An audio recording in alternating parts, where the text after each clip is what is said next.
Hi, sweeties. How are you doing? Welcome to Naya Sim, and thank you all so much for all the love and support. Hope you all are doing great. Today, we'll be talking something very important, and it's about a video that I found very interesting. And the issues are also super interesting because one also got to experience, I mean, got to share her experience with us. And now the truth is that some pop colored people, I mean, like, do not like find it really hard to believe that someone that is not palm colored also will be prettier than them, right? And this thing is actually a thing because to them they believe that they are the beauty standard and everything should all attention should be on them all time, all day.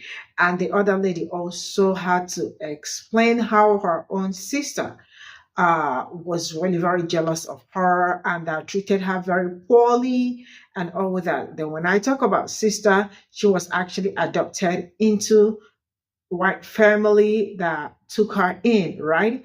And then I am going to say this.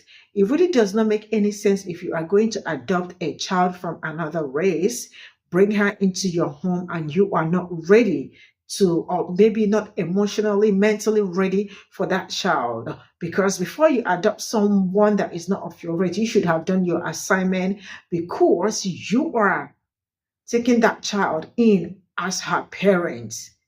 So you should do everything possible, right, to make sure you protect her. But the reverse is the case. And she also mentioned why palm colored people should not be adopting people that look like me. Let's get into this. I think some white girls cannot fathom that a girl who's not white can be considered prettier than them. Oh, no, they know. They know you're prettier than them. They know you're very, very pretty. And they know that all things considered, if you could measure these things by rubric, that you would be prettier than them. But the benefit of white supremacy, of adhering to white supremacy, and you've probably noticed this, if you're the kind of person who pays attention to these kinds of patterns, is that you don't have to live like anything is true that you don't acknowledge.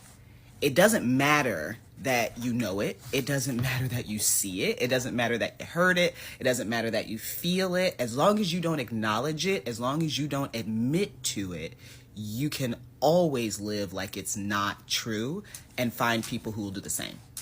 Some white girls cannot fathom that a girl who's not white can be considered prettier than them. For me personally, obviously, I'm white. You can see by my sunburn. I think a lot of white women I think we all kind of look the same. And so if I'm out and about and like I'm shopping or whatever, and I see a woman who's very beautiful and like her features are really striking and like my head's turning and I'm looking like, oh my gosh, she's gorgeous. It's usually someone who's not white because to me, I think just like a lot of white women look the same. Like, I don't know. Others. I think some white girls cannot fathom that a girl who's not white can be considered prettier than them. My biggest hater was my white sister. So, background story, I was adopted by a white family and they adopted me as close as possible to their birth daughter's age, which was so we can get along, which never happened. And I kind of have sympathy for her in this story because growing up around a bunch of white people and I was like the black girl in the whole freaking community damn near, and people would compliment me, people would be, because I was like a freaking zoo animal. So everybody's like, I'm like the black girl. And of course they were doing it. A lot of people were complimenting me and giving me attention to make themselves seem like they're not racist. So my sister did not see it as, as like that. But every single time we get a compliment, like a compliment on my hair, oh my gosh, I like your hair, can I touch it? And then she would chime in and be like, oh, it's fake. And I think she just could not fathom the idea that for so long she was the only girl in her world, her little world, and all of a sudden there's this black girl who she didn't see as, somebody who's above her in any way. She saw me as beneath her. And this went on from childhood to adulthood. And the last thing I remember that she was, so nasty and snarky to me, we went to a store and I was wearing this outfit that I had put together and I was so proud of it. And someone's like, oh my gosh, I love your outfit. And she gives me the nastiest dirty look and she turns, she's like, whatever that is. And I didn't say anything. And part of the reason why I didn't check her is because I live in a household where the whole stereotypical of the black woman, angry black woman existed in my household. And I was seen as the black angry girl, the black angry woman, if I would defend myself. So even if I would, tell my parents about it, they'd be like, well, what did you do? What did you say? Like, they wouldn't believe me. Like, they were more inclined to believe my sister than me. And another incident happened when it was her wedding day. And I really wish this did not happen on her wedding day, because the attention should have been on her 110%. And one of the photographers saw me, and she pulled me aside, and I was a bridesmaid in my sister's wedding. She pulled me aside, and I was kind of standing next to my sister a little bit. My sister was behind me, and she's like, "Oh my God, you're so pretty."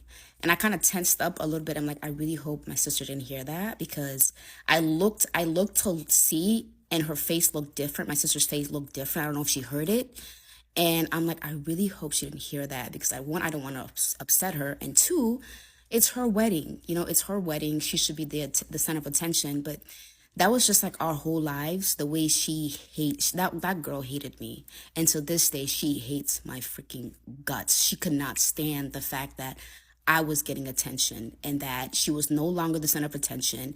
And honestly, I can, as a child, I can understand and sympathize with her, because think about it, for so long, your family, had you, and all of a sudden these two black kids show up, and all the attention that you had on yourself is no longer there. And you have to learn how to share that. And it must have been hard for her as well to feel like she's in the background. But I wish she understood, the attention that I was getting wasn't necessarily good.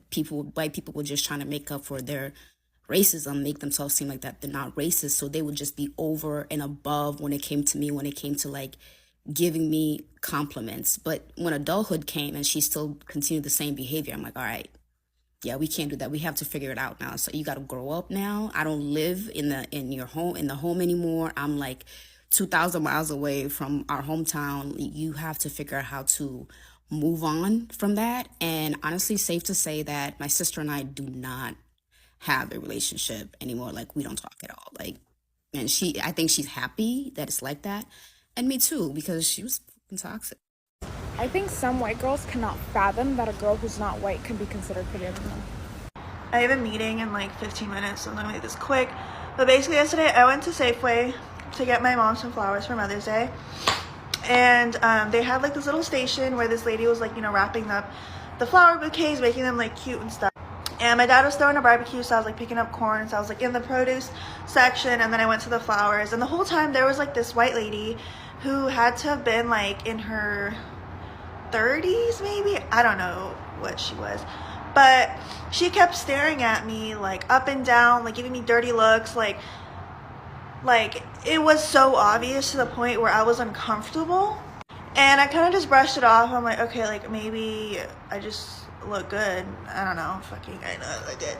This is literally what I was wearing, right? Just some yoga pants, jacket, whatever the fuck. So then I'm in line waiting for my bouquet to be made. I had 3 bunches of lilies, and I'm just standing in line, minding my business on my phone. And she's in front of me, and her boyfriend's there. And her boyfriend's this skinny Latino guy, right?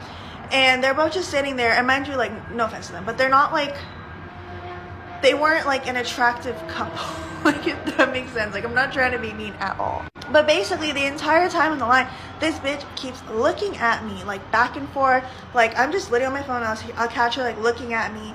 And when you can tell someone's looking at you through your rear view, blind side, whatever the fuck. So I'm looking at my phone, and she's staring at me for 15 seconds. I'm just on my phone, and then I finally look up, and then she looks at me, rolls her eyes, and looks away. And I was like, bitch, what the fuck is your problem? And then multiple times, even when I was getting corn, even when I was getting my flowers, she would be near me, and then she would start aggressively making out with her boyfriend while looking at me.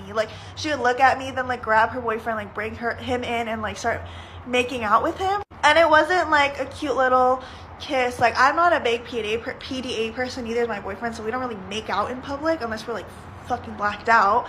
But it was tongue. I heard everything, and I was there's hella people at Safeway. It's Mother's Day. People are getting last minute flowers. People were even looking. They're what the fuck is wrong with her? But yeah, I just thought that was so fucking weird. And it's her boyfriend, like, I didn't even see him looking at me. Like, he didn't try to talk to me. Like, I don't even think he noticed that I was there. So it was like she was just projecting her insecurity for no reason. Because there was like if he had tried to talk to me or something, then like I would like kind of understand, like, okay, maybe she's like insecure, whatever the fuck. But mind you, I'm in that base, like no makeup, my hair was like in a fucking bun, I was looking like this, and she was just like, I don't know, she just gave off like the weirdest energy. And it's like, your boyfriend couldn't even get my name, let alone my number, out of me. Like, you're so safe, you're safe. But yeah, this video reminded me of that, because I don't know, she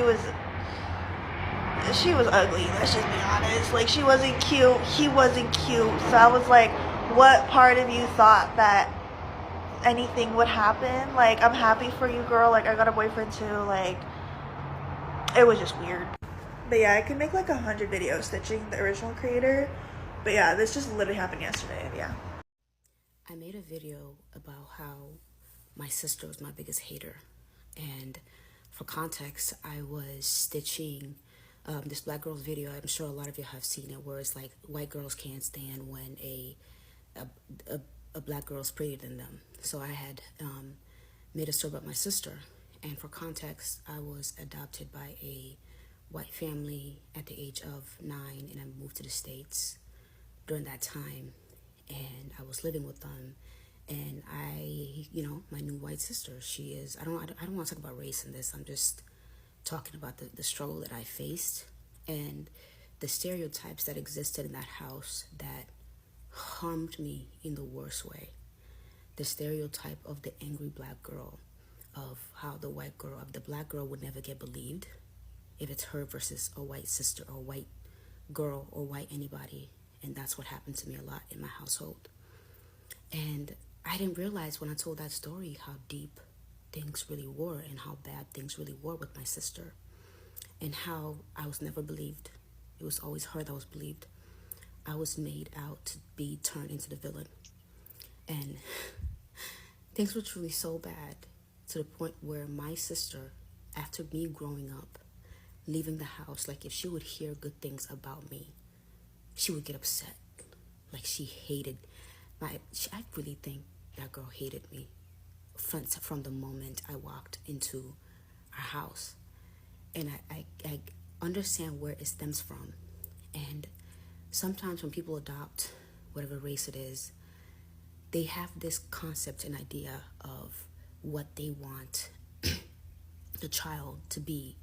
They talk about, all the things they're going to expect from the child, but they never actually take into consideration what the child is actually going to be.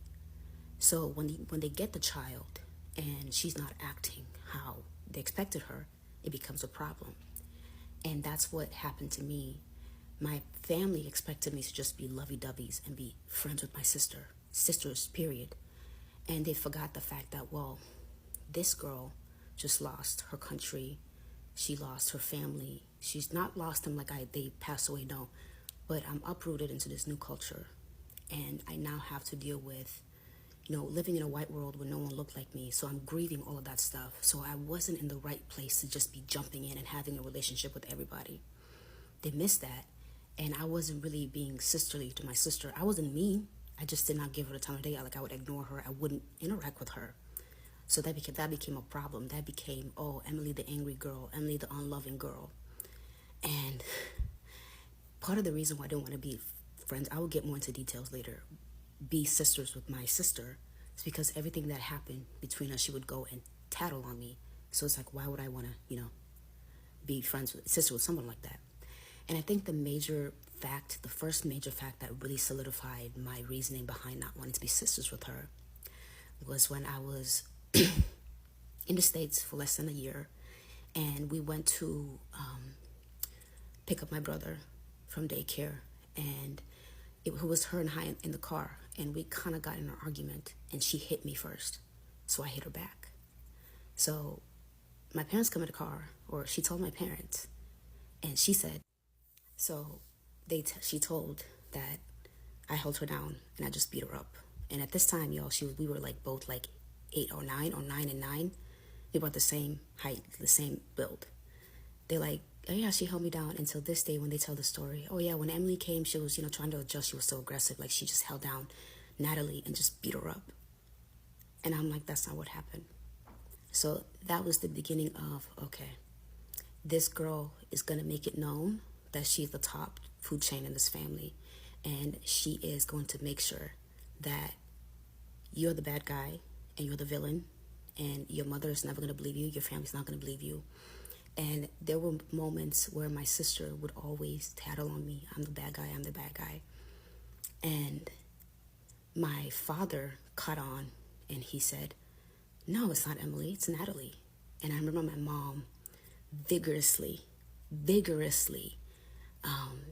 defending Natalie and saying, no, it's her. It's Emily. And my dad believed her. And I think my mom kind of hopped on this bandwagon of not believing me because she was the one who did a lot of the work when it came to adopting.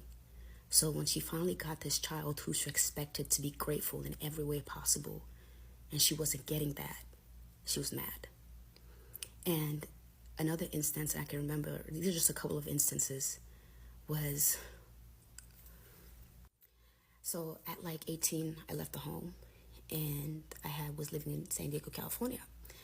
And I had, I was trying to kind of be a better sister. So I had paid for my sister's plane ticket to come see me so I can show her around California and all that stuff. And she comes, and I remember I took her to go to LA, just show her around, and it was a really fun day. I had a really good time. At least I thought I had a good time. And during that day, I was taking pictures of her all the time. And then I asked her towards the end to take pictures of me.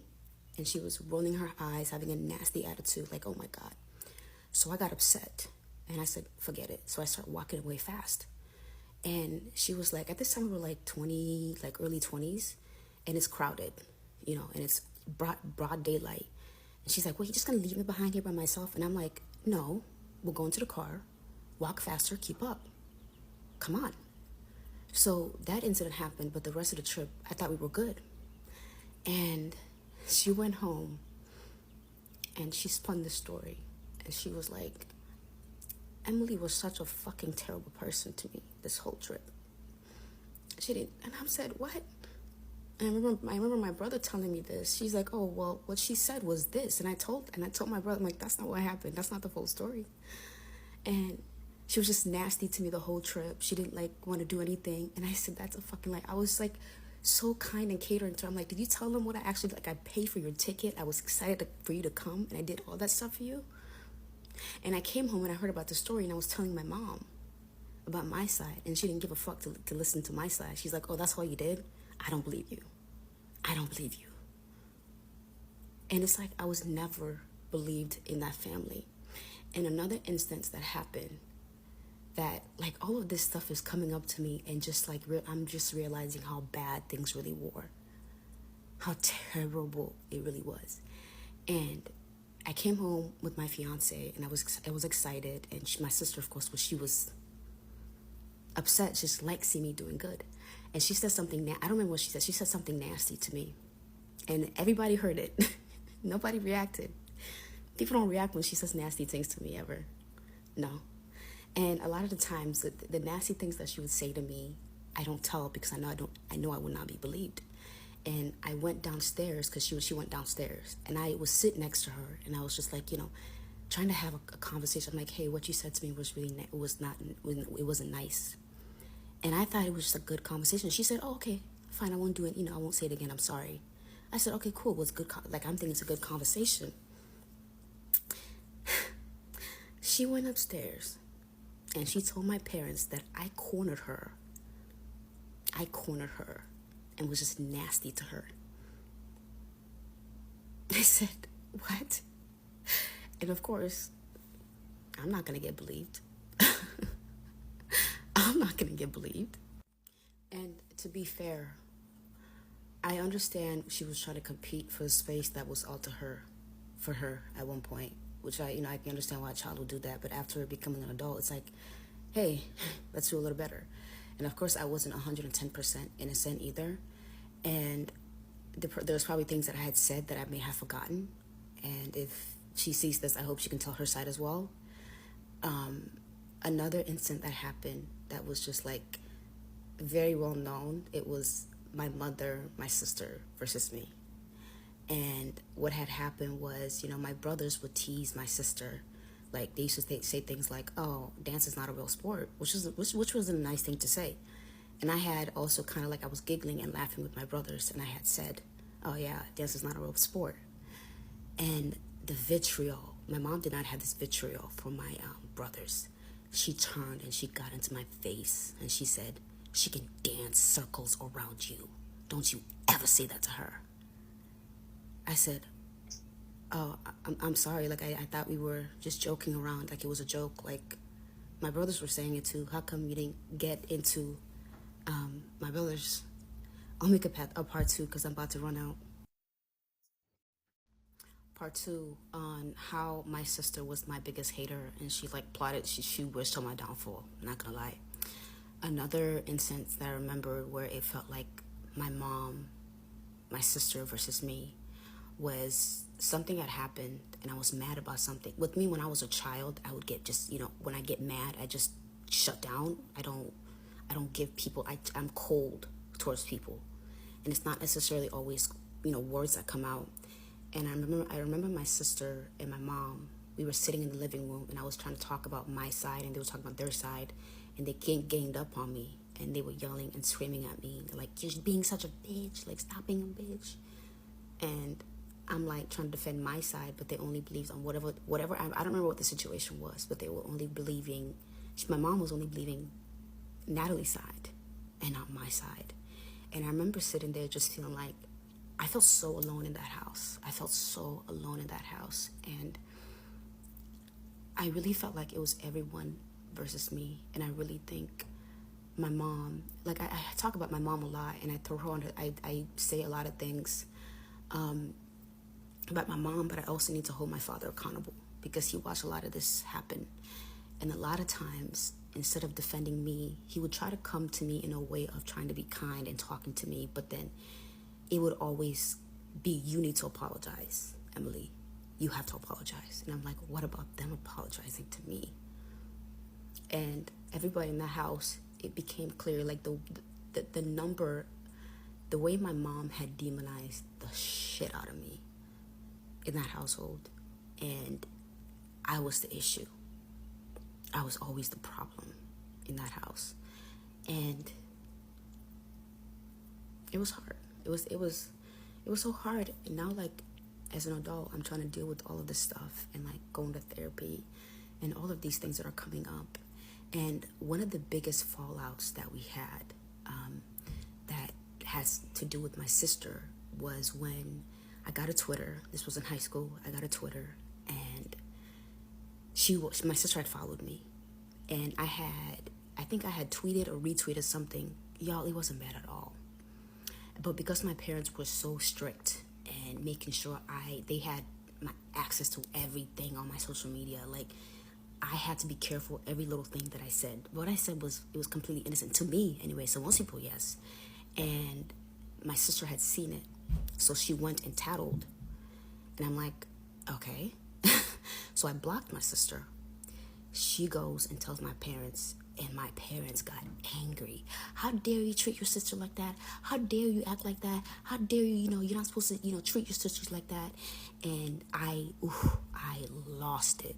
And I think when I was younger, I used to bottle things because I felt like I couldn't express how I felt and be heard. I bottled everything and I internalized, and then I would just blow up. And I blew up. And this was all because I blocked my sister.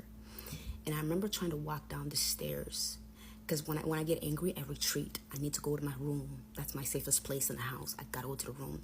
And my dad was standing in front of the stairs, and he's just like, no, we're gonna talk about this. I'm like, I don't want to talk about this right now.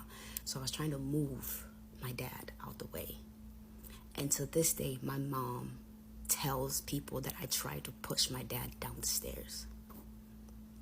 I said, no, that did not happen. I did not try to push him down the stairs. I was trying to get him out the way, away from the fucking stairs so I can get around him.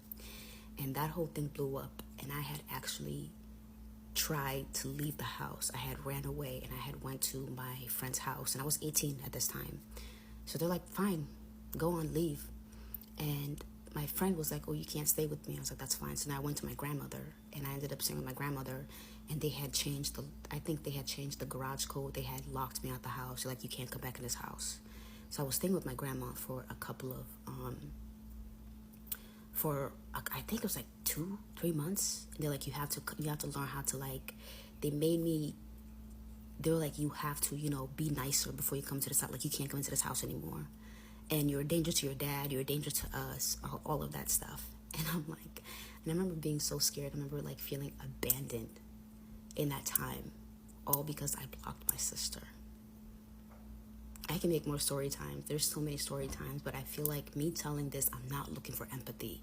And I think me telling these stories is a way for me to get this stuff out and heal. I have to heal, because it's so hard having a whole group of people that are smearing your name everywhere to anyone that can hear. And you can't, you have no way of telling your side, because my mother and my family have done such a good job in making me the villain in everything, and that people just believe any and everything that they say. Like, she truly was terrible to me, and my parents did not do a lot about it. And another instance that I remember was, she had said something to me, and I went up to my mom, and I told her what she did. And this is what my mom said to me. She's like, well, that's just how Natalie is. That's just how she is. Get over it. I'm like, did you ever, maybe think about me and say, well, maybe that's just how Emily is? No, of course not. Oh, she's going through a lot right now. That's just how she is. I was supposed to understand her. I was expected to understand how she feels and what she's going through. But me, on the other hand, the sympathy was not extended. And I hate to bring race into it, but what it was coming off was that, like, sometimes white people or other people of other races, I'm not saying all white people, they have a hard time seeing black people as human beings and the emotions and feelings that we go through. And there's been times where I have told my mom things about me and things that I'm going through that she just did not seem to really care about. And of course, in this process of telling my story, I have to be fair. It wasn't like my family was horrible to me the entire time, no. And for the longest time, I debated in telling my story. And because I just felt like, well, my family was good people. They're good people. But the older I get and the more therapy I do, and I'm like, were they really good people? Were they really? Because at the end of it all, when I was fighting to be heard, when I was fighting for them to understand me, they all abandoned me. They all literally shut me down at the moment that I needed family more than anything. And that was when I was getting married. They all completely abandoned me. Nobody showed up at my wedding. Not a single family. And you guys would think, wow, you must have done some terrible things. You must have been a terrible child and a person for your whole family to do that to you. But I wasn't. I was an AB student in high school. I got along with people in high school. The teachers liked me. Matter of fact, my parents stopped going to my parent-teacher conferences because they're like, well, you're good. Like, the teachers, they have nothing good but to say, they have good things to say about you. So I feel like we don't need to go. And I never snuck out, never partied, never drank in high school, never did drugs, never did any of that. I was goody two-shoe. The worst that I ever did that I can think of is when I was like 13 or 14. I ran away. And of course, a child running away, that can have a lot on a parent. I understand that. But to be treated the way I have been treated, you would think I was this kid, and there's things worse things my other siblings have done, like worse things. But I got the brunt of everything. And my family did such a good job in fixing the narrative. And my mom was at the center of all of it. At the center of all of it. And when I was going through all of this stuff, when I was trying to talk to my mom, I was I was. And I contemplated unaliving myself. And it was bad. It was so bad. And I remember telling my mom about it, like screaming, begging for her to hear me and understand my pain. And I told her what I was feeling. And she looked at me like I didn't say anything. Like she could give less of a fuck. Like she could give less of a fuck. And I'm telling the story to the internet. One, I think it helps with healing when you tell your story. And two, y'all blocked me. Well, you never gave me a chance to tell my side of the story or anything. You didn't care enough to hear about my side of the story. Not my siblings, not my dad, not my mom, not my grandma, not my other grandparents.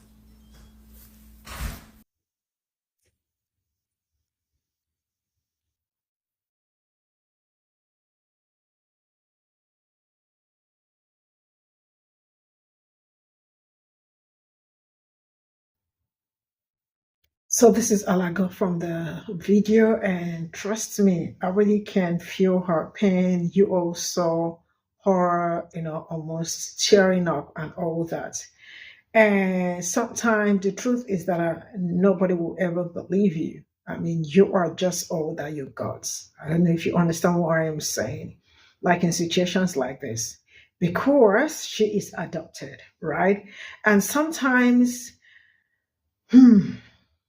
uh, being with people that really do not understand you very well, or probably do not understand your culture, or do not know a lot about you, is really very hard.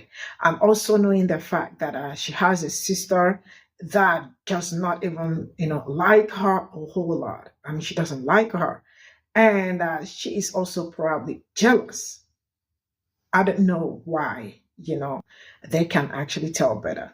But this idea of some colored young ladies thinking that they should be the center of attraction is really a thing. It's something that it's happening, and it's something that a lot of Black people can also tell you, because some of them may have experienced some of this at workplaces, or as friends, or at school, and the rest of it. I mean, it is something that has been there. It did not start today and all that. And from her experience, you can also hear her saying that she really does, she thinks that it is not a good idea to probably adopt a Black child and all that. Like, I sincerely speaking, it really takes a whole lot of strength, or a whole lot of courage and all that, to probably adopt somebody, especially someone that is not of your race, different race, and the person also got children, and there is not, like, because it's more like they probably like age grades, and there is now this conflict of who has. I mean, it's my home. I don't know if you understand what I'm saying. It's my home. I mean, you are just a visitor, and something like that. You can also sense and see it from their character, or from how they behave and how they talk to you, and the rest of it. I don't know if you understand where I am going to, but the reality is that there are some things that I absolutely will not encourage if you are not mentally ready for it, because adopting someone that look like me, especially when you have kids, and maybe your kids are not understanding and all that, because really adopting someone that look like me and all that requires a whole lot, because you have to really put in so much work, so much effort to make sure that child, because you have to learn a lot about her culture, get to understand her and the rest of it. And because you adopted this person, like you are a parent, or you're a parent to that child, and then how do you expect, like, how did you bring her to somewhere she is new to, and then you all start treating her really poorly? I mean, that really, it's better you did not even adopt that person. You should have let that person where she was, because if she had stayed up wherever she was, it probably would have been better for her. Like, she probably would have good communication, this thing with her family, or whoever that was responsible for her at that point in time. But in essence, I am not saying that they did something wrong by adopting or something like that. But when you are trying to adopt somebody, or you adopted somebody, trust me, if you are not going to give it your 100%, just do not bother, because adopting, especially someone that is not, requires a whole lot. It's just like you being a full parent or parent to that child, right? So for me, I think it's kind of like a little bit awkward adopting somebody you are not ready to, stand up for and believe, because you all can see from her stories, nobody ever believed her, like anything she says, or is just out of it. So I mean, it's just a thing that some of them, do not ever want, because actually they are the beauty standard, so everything should evolve around them and all that. And but from the story she told, you all can see that her sister was kind of jealous of her. See you all in my next video. Bye for now.